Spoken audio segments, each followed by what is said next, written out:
Hello, guys. Welcome to the show. I hope each and every one of you is doing just well and Happy New Year. I hope and pray that this 2024 brings to you everything you've ever wanted and may all your dreams come true. So, let's get on with some of the headlines from continental Africa. And oh boy, this particular story, a lot of people are talking about it, and a lot of people are really in the somewhat like in the middle.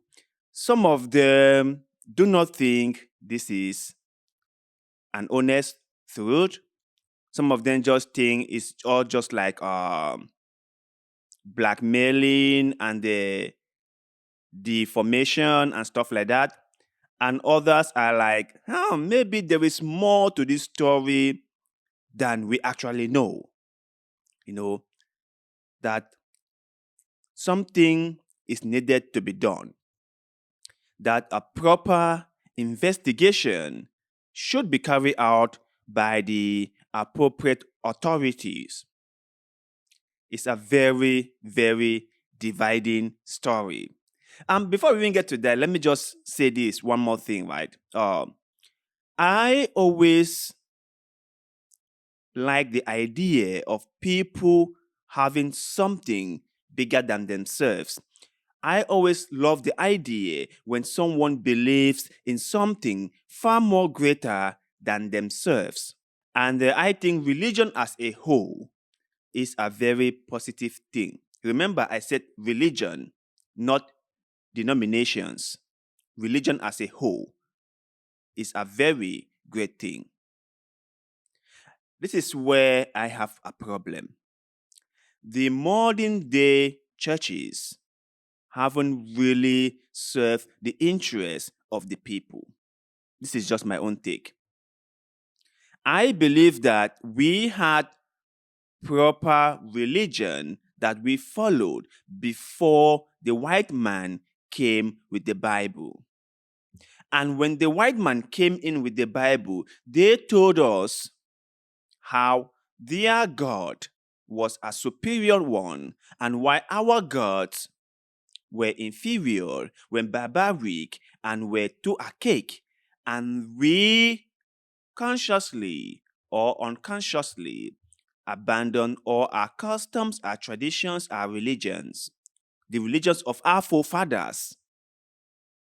We abandon everything and then we start following the white man God. I'm not saying it's a bad thing. That's not what I'm saying.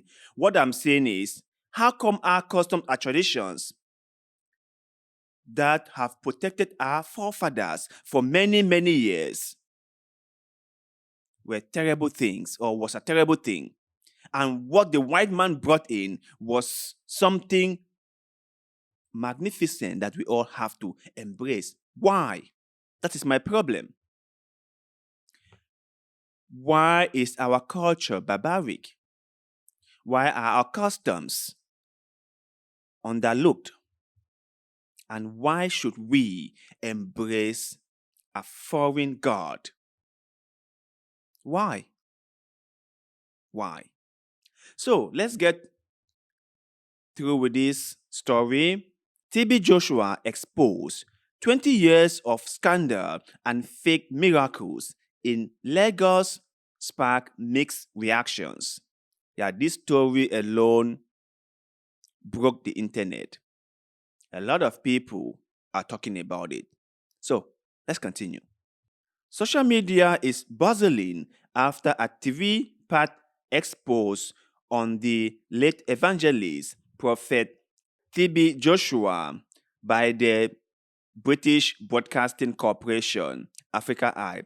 The lengthy video, divided into 3 episodes and available on YouTube as Disciples, the Court of TB Joshua, features testimonies from former disciples and church workers making serious allegations against the late prophet. Remember, they said allegations, okay? So I think the police will have to carry out an intensive investigation to really bring this matter to bed.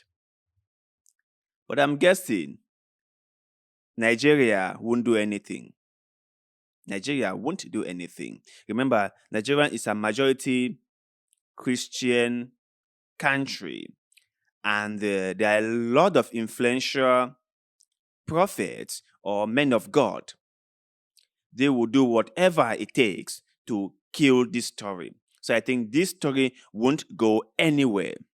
But I think it's something that we all must really get to the bottom of it. Because if nothing is done, if people's curiosity is not brought to bed, there will be a lot of conspiracy theories, and people will just take to themselves whatever they believe. I wouldn't support that. I would think that a proper investigation should be carried out to really establish if what the BBC publish has any credibility or not. So let's continue. Witnesses, mainly from the United States, the United Kingdom, Namibia, and South Africa, claim they were manipulated and physically abused by TV Joshua, forcing them to stay with him for up to 14 years. The investigation also scrutinized the September 12, 2014 building collapse at the Synagogue Church of All Nation Guest House, owned by Joshua. The collapse claimed the lives of at least 116 people, most of whom were foreigners. I don't know why this whole building collapse was not investigated, but remember, TV Joshua was a very popular person in Nigeria. He had a lot of connections with so many leaders within Africa and in Nigeria. And I am sure nothing was done on purpose. They didn't want to do anything on purpose because they didn't really want to find out what really went wrong with that building. It's so common.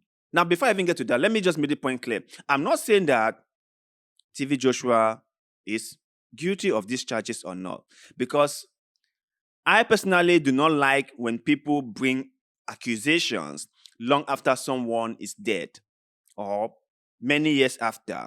I like that when something is going on, say something. When you see something going on, say something so that people can be aware. Many people can be saved from going through the same fate that you went through. For example, if someone is doing something terrible and you found out, you should say something at that particular moment so that a lot of people can be safe. Because if you kept quiet, a lot of people might go through a similar fate like yours. And you cannot just come 14 years after when the person is dead, the person who cannot even defend himself anymore or who cannot even face any repercussions in case what you said is the truth. And now you are saying stuff about the person. That what should we do with such information? What should we do with it? Shouldn't you have said something when all this was going wrong? It was the same thing I said about the Me Too movement in America when it was a whole storm in Hollywood. A lot of ladies came out to share their experiences dealing with powerful men in Hollywood. And some of the stories they shared, some of the experiences happened to them like 20 years ago. And I'm like, how could you keep this for this long? How could you have kept this for 20 plus years? And why are you speaking out now? Maybe you gained what you wanted to gain. You benefited what you wanted to benefit. And now you're speaking out. So my brothers and sisters in Africa, believe in what you believe in. Worship what you worship. But remember, there are people out there who are going to take advantage of you. There are people out there who are going to use you. There are people out there who are going to exploit your weaknesses for their gain. You have to be very, very watchful. You have to be very, very careful. It's not any denomination that you have to go to. The so called men of God are very, very deceitful. They are very, very deceiving. Many of them have used the name of God for their own benefit. Many of them are making millions year in, year out, just playing over your weaknesses. Believe in God if you may, but be watchful. That is all I have to say to you. Because, like most people will say, there isn't any smoke without fire. Let's move on to a related story from Nigeria. Nigerian Catholics reject Pope's approval for same-sex couple blessings. That the Nigerian Catholics, the church goers, are like, we love you, Holy Father. We respect you, Holy Father. And we would like to see you, continue to be our Holy Father. But we are sorry that this whole issue on the blessing same-sex couple doesn't fly with us. And we are sorry, we cannot take this from you. We won't take this from you. And I am from a Catholic background, I have to say, right? But I'm not that religious of a person. Let me just put it that way. And I understand the importance of the Holy Father. He is one person that no one challenges, right? He is one person that we all just listen to according to Catholic doctrine, because he is a representative of the Almighty God on earth. And I am so shocked that his whole remarks or comments or takes on same-sex blessings is being challenged by many of his followers. They are like, no, that won't fly with us. We are so sorry, but we won't take it. We won't let that fly. So let's continue with the article. Pope Francis has formally approved letting Catholic priests bless same-sex couples, a radical shift in policy aimed at making the church more inclusive while maintaining a strict ban on gay marriage. But while the Vatican statement was heralded by some as a step towards breaking down discrimination in the Catholic Church, some Nigerians have frowned on the pronouncement. In Nigeria, while same-sex marriage has been criminalized for a decade, the Catholic Bishops Association said the People's Declaration does not contradict the church teachings on marriage as an exclusive union of a man and a woman. So the bishop are trying to clarify things, like most people, most of us, we really do not read everything from start to finish. We just pick out part of it. We read it, we misinterpret it the way we want, and then we just fly with it, right? So people are getting so angry about what the Pope said. And I have said this before in a previous video. The Pope did not endorse same-sex marriages. That's not what he did. He did not encourage same-sex activities. He did not condone same-sex activities. As far as he's concerned, as far as the church is concerned, same-sex activities are evil according to him and the church and the Bible. But his point was, we are all humans. We are all flawed beings. Who am I to judge a neighbor? Who am I to criticize a friend?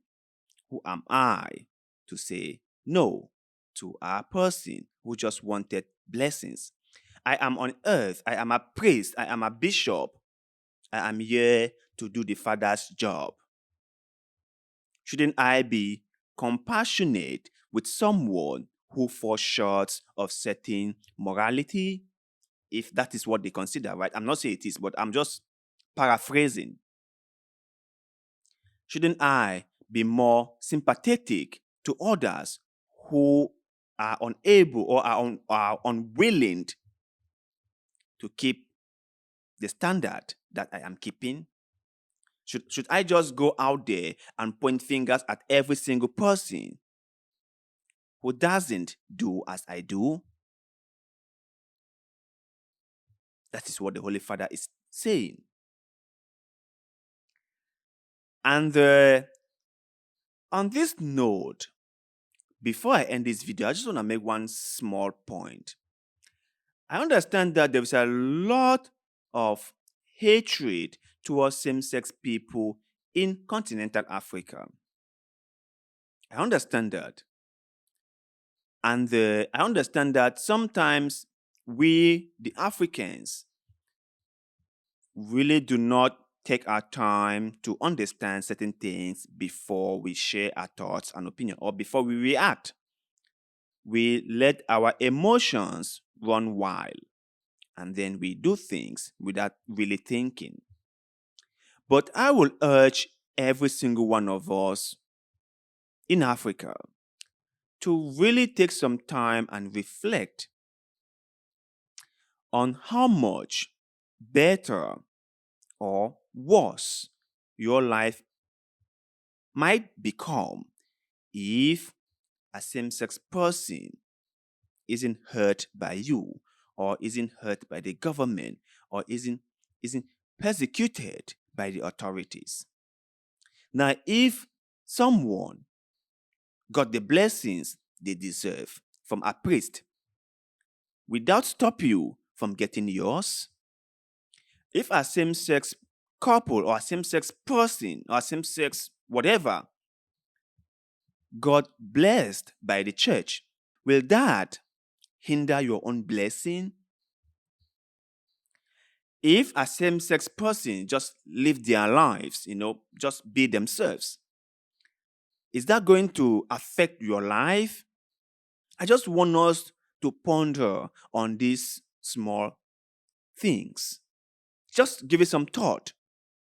And if it is going to affect your life in a negative way, let me know in the comment section below. Educate me on this. Because I believe or I think that we sometimes mischaracterize things. We sometimes take things out of context. We sometimes react disproportionately. And it will be best or it will be wiser if we give things some thoughts before reacting to them. That's just my own take.